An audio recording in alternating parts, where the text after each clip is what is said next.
আমি বিচার চাই, এভাবেই কাঁদতে কাঁদতে বিচার চাইলেন জনপ্রিয় অভিনেত্রী আজমেরী হক বাঁধন।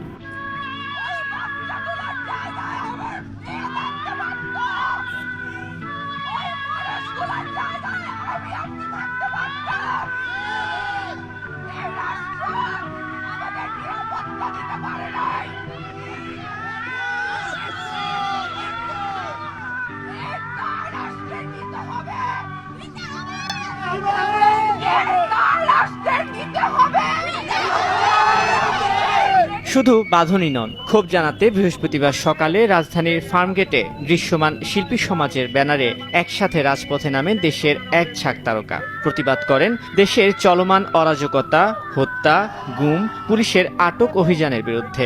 একই সঙ্গে সংহতি প্রকাশ করেন শিক্ষার্থীদের 9 দফা দাবির